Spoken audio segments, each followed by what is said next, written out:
Bienvenue sur Reddit, le meilleur de Reddit mais en français. N'oubliez pas de liker la vidéo et de vous abonner. Pour aujourd'hui, je vous ai préparé des histoires de redditeurs et redditrices qui font exactement ce qu'on leur a demandé. La première histoire a pour titre « Tu veux que je suive les règles et que je me taise ?» Comme tu veux. Je travaillais dans une entreprise de taille moyenne, environ 50 employés à l'époque, et je vivais de l'autre côté de la rue, à environ 700 mètres des bureaux. Quand j'ai commencé à travailler là-bas, ils m'ont demandé si je voulais bien être listé comme contact pour l'alarme anti-intrusion, puisque tous les responsables habitaient loin et que moi j'étais à côté. À chaque fois que l'alarme sonnait, il fallait que quelqu'un se rende sur place pour retrouver la police. Ne me demandez pas pourquoi, j'ai jamais trop compris l'intérêt.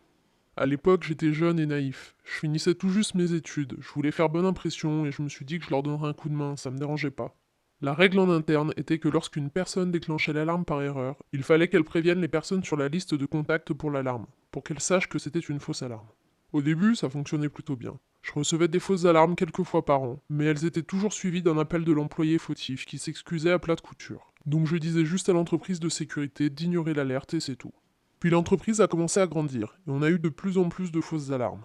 De nouveaux employés oubliaient qu'il y avait un système de sécurité en place. Puis on a commencé à avoir des employés qui se fichaient complètement des règles en place, et qui partaient sans prévenir personne après avoir déclenché l'alarme. Quand j'ai commencé à me rendre compte de ça, j'ai commencé à dire systématiquement à l'entreprise de surveillance d'ignorer les alertes, même si je ne recevais pas d'appel d'excuses, parce qu'on était facturé pour chaque déplacement, et que je savais qu'il y avait 99% de chances que ce soit une erreur humaine. Je me suis dit qu'on ne devrait pas faire perdre du temps à la police, ni faire perdre de l'argent à l'entreprise pour ça. J'ai évoqué le problème pendant une réunion avec le responsable de la sécurité, et il s'est énervé.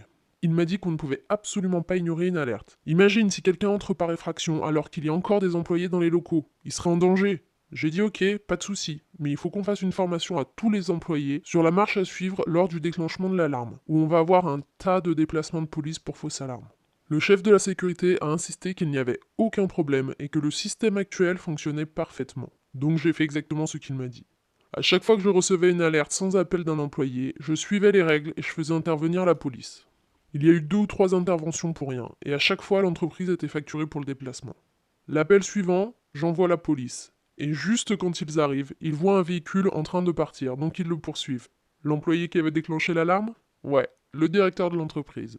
En plus d'avoir été impliqué dans une course-poursuite avec la police, il a reçu une amende pour excès de vitesse. Le lendemain, le chef de la sécurité essaie de me faire porter le chapeau, mais j'ai juste répondu. J'ai fait exactement ce que tu m'as demandé. Le lendemain, tous les collaborateurs avaient le droit à une formation sur les gestes à adopter s'ils déclenchent l'alarme par erreur, et j'ai été enlevé de la liste des personnes à contacter. Je compte ça comme une petite victoire. L'histoire suivante s'intitule Mais c'est le film préféré de quelqu'un. Il y a des années, j'étais manager dans une chaîne de vidéoclub. Tout jeune et frais, je suivais à la lettre les règles imposées par la chaîne, et on m'a donc envoyé dans une boutique qui avait eu des soucis de management dans le passé. Pendant la transition, le responsable régional, Dave, venait souvent me voir, pour savoir comment ça se passait. Il avait l'air très frustré de l'état dans lequel était le magasin avant mon arrivée. Je lui ai rien caché, et même s'il était reconnaissant que je règle tous les problèmes, des caisses de marchandises cachées dans les toilettes aux employés qui se servaient allègrement en rayon, il était déçu que la situation en soit arrivée là. Pendant la journée, les clients pouvaient déposer les films qu'ils voulaient nous rendre dans une boîte aux lettres placée à l'extérieur et qui donnait sur un placard dans le magasin. On notait que le film avait été rendu, puis on le remettait en rayon. Si quelqu'un mettait un film qui ne nous appartenait pas par erreur, je le posais sur le bureau du manager jusqu'à ce que quelqu'un vienne le réclamer. Un magasin normal aurait 3 ou 4 films appartenant à des clients, le plus souvent des dessins animés. J'en avais 30 sur mon bureau. J'ai demandé à Dave ce qu'il se passait et si je pouvais m'en débarrasser après un certain temps. Certainement pas, a été sa réponse. On ne sait pas si l'ancien manager a prévenu les propriétaires, ni à qui ils appartiennent. Tu gardes tout jusqu'à ce qu'un client demande à le récupérer. La chaîne de vidéoclub s'adressait en priorité aux familles, et Dave cherchait à promouvoir cet esprit. Il ne voulait pas que quelqu'un perde son film préféré à cause d'une erreur de ce genre. Un jour, alors que je vide le placard de retour, je tombe sur le film. C'était un porno. Les pornos sont courants dans ce milieu. Mais c'était pas n'importe quel porno. Sur la boîte, il y avait une photo d'une femme magnifique, mais avec le plus gros pénis que j'ai vu de ma vie, entièrement nue. On la voyait de face sur le devant, avec une pose à la Wonder Woman, seins à l'air, de longs cheveux blonds en cascade, les jambes un peu écartées et son membre viril sur le qui-vive, prêt à l'action. À l'arrière de la boîte, on la voyait de dos, avec un derrière parfait et on devinait tout juste ses bourses. J'ai pouffé de rire et je l'ai posé sur mon bureau, dans l'attente de clients gênés qui viendraient le chercher. Mais Dave est arrivé en premier. Il faisait le tour du magasin, terrifié parce que son supérieur venait dans le coin et voulait visiter mon magasin en particulier. Dave devait s'assurer que son chef n'aurait pas de mauvaise surprise. Il était en train d'examiner des papiers sur mon bureau. Il cherchait le registre des employés, quand il a remarqué les films personnels des clients. Il devait y avoir une pile d'une quarantaine de cassettes et DVD sur mon bureau. Sur le haut de la pile, Dumbo, une cassette quelconque et le porno. Il pointe la pile du doigt et dit « C'est quoi ça ?» Je lui réponds « C'est les films de nos clients, ceux qu'ils ont retournés par erreur. » Dave avait l'air au bord de la crise cardiaque, le visage rouge tomate, les yeux rivés sur cette femme incroyablement belle, avec un membre probablement 2 fois plus gros que le sien. Qu'est-ce que ce film fait là? Tu voulais que je garde tous les films déposés par nos clients, jusqu'à ce que quelqu'un vienne les réclamer. Mais ça ne s'applique pas à ça. Il s'approche et retourne la boîte, probablement pour cacher le devant et trouver une vue plus acceptable. Échec. Je me fais alors un plaisir de lui répéter ses propres mots. On ne voudrait pas que quelqu'un perde son film préféré parce qu'il a été déposé ici par erreur. Ce qui s'est passé ensuite. Dave a reconnu que ce film était peut-être spécial pour quelqu'un. Je l'ai gardé sur mon bureau pendant une semaine, mais personne n'est venu le chercher. Ensuite, j'ai fait le tour de tous les vidéoclubs de la chaîne où je connaissais quelqu'un dans ma ville. Je déposais le porno dans leur boîte à lettres de retour pour leur offrir la même surprise que j'avais eue en le recevant. Et à chaque fois, l'employé voulait venir avec moi au magasin suivant pour profiter de l'expression sur le visage du prochain gars qui recevrait ce film. Encore aujourd'hui, je souris à chaque fois que je m'en rappelle. L'histoire suivante s'intitule « Il faut faire valider le télétravail à l'avance ?» Ok. Dans mon dernier boulot, on avait un super chef et un mode de travail hybride présentiel-télétravail. Si pour la moindre raison on ne pouvait pas se rendre au bureau, il suffisait d'envoyer un message à mon boss et il accordait un jour de télétravail supplémentaire. Puis il est parti, a été remplacé par quelqu'un à la philosophie complètement inverse. Cette histoire commence quelques semaines après le remplacement de l'ancien boss par la nouvelle chef. Un matin, je me sens pas bien. Genre trop mal pour aller au bureau, mais assez bien pour travailler de chez moi. En plus, j'avais des rendez-vous téléphoniques prévus avec des clients, donc c'était plus simple de travailler en étant un peu malade que de tout décaler. J'ai échangé avec ma boss sur Slack, et la conversation s'est passée comme ça. Moi. Bonjour, j'ai mal à la gorge et une légère fièvre. Je vais travailler de chez moi aujourd'hui, comme ça y a rien à décaler. Boss. Nos règles sont très claires sur ce point. Le télétravail n'est autorisé que les mardis et jeudis, et toutes les exceptions doivent être approuvées à l'avance par un manager. J'étais très en colère. Elle essayait de me forcer à aller au bureau alors que j'étais malade. C'était quoi son but là? Puis je me suis rendu compte que ça n'avait aucune importance. Et la discussion a continué. Moi. Oh pardon, c'est vrai. J'ai mal à la gorge et de la fièvre. Je ne peux pas venir au bureau donc je vais prendre un congé maladie. Est-ce que tu peux faire en sorte que mes rendez-vous téléphoniques avec client A et client B soient décalés? Je vais me reposer chez moi, au moins pour aujourd'hui. Il est autorisé de prendre jusqu'à 3 jours de congé maladie consécutifs sans certificat médical. Mais je veux bien faire une exception et aller en demander un. Tu veux que je le fasse? Elle a lu le message et n'a pas répondu pendant 10 minutes. Elle commençait à taper une réponse, puis elle effaçait. Encore et encore. Elle était active sur notre conversation pendant 10 minutes avant que je reçoive une réponse. Boss. Non, c'est pas nécessaire. Je vais demander à quelqu'un de décaler tes rendez-vous. Bon rétablissement. Mes collègues ont explosé de rire quand je leur ai expliqué pourquoi j'avais pris un congé maladie au lieu de travailler de chez moi. Notre chef n'était pas très fan de moi après ça, mais c'était réciproque. J'ai quitté l'entreprise pas très longtemps après, mais pas avant qu'elle se fasse virer. L'histoire suivante a pour titre « Tu veux que je m'occupe de tes affaires ?» D'accord. Pour donner le contexte, mon ex et moi on a divorcé il y a 9 ans, après 14 ans de vie commune. Je ne vais pas vous donner tous les détails de ce qui s'est passé, mais c'était un menteur et il m'a trompé. Au début de mon mariage, je me laissais beaucoup trop faire, je ne disais jamais rien. Mais sur la fin, j'en ai eu marre et j'ai commencé à me défendre. Il détestait ça. Il ne supportait pas que je puisse lui dire non ou faire les choses à ma manière.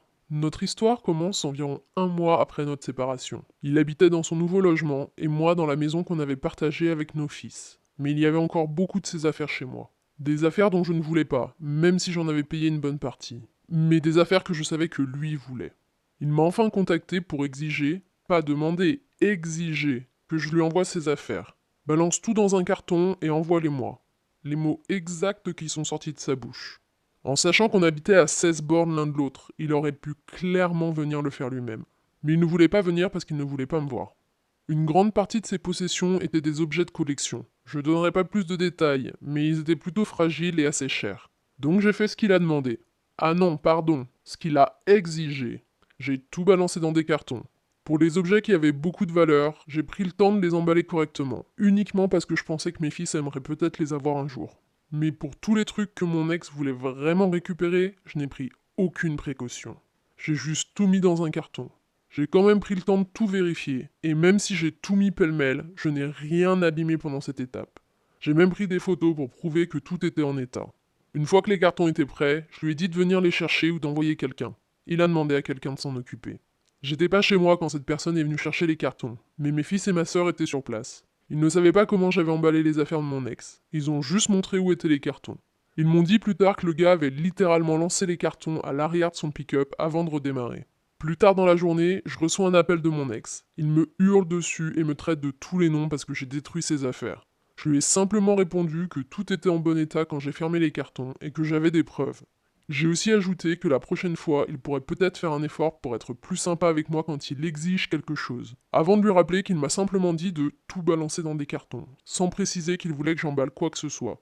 J'ai raccroché et je me suis accordé un verre de vin pour fêter ma liberté retrouvée en l'imaginant rager en déballant ses affaires cassées. Et la dernière histoire du jour a pour titre Tu penses faire mon travail mieux que moi? Démonstration. Je travaille dans le financement d'actifs, principalement pour des véhicules motorisés et des terrains. Le fonctionnement est simple. Une personne trouve un terrain à acheter ou un véhicule, mais elle n'a pas l'argent nécessaire. Notre entreprise achète le bien pour cette personne et elle a un temps imparti pour nous rembourser, avec des intérêts. On transfère le titre de propriété une fois que le prêt a été entièrement remboursé. Juste pour que vous compreniez ce qui se passe dans cette histoire. Je travaille dans le service client de l'entreprise, et un client vient me voir pour demander son titre de propriété. Dans ce cas-là, pour une voiture, puisqu'il a fini de rembourser. Je vérifie dans notre système, et le document n'est pas prêt, donc je lui demande de revenir dans quelques semaines. Le client n'a rien voulu savoir, il avait besoin de la preuve que le véhicule lui appartenait, et il exigeait le document le jour même. Je comprenais parfaitement l'attitude du client, même si je ne pouvais rien faire pour lui, à part aller voir mon manager dans l'espoir que lui puisse faire quelque chose.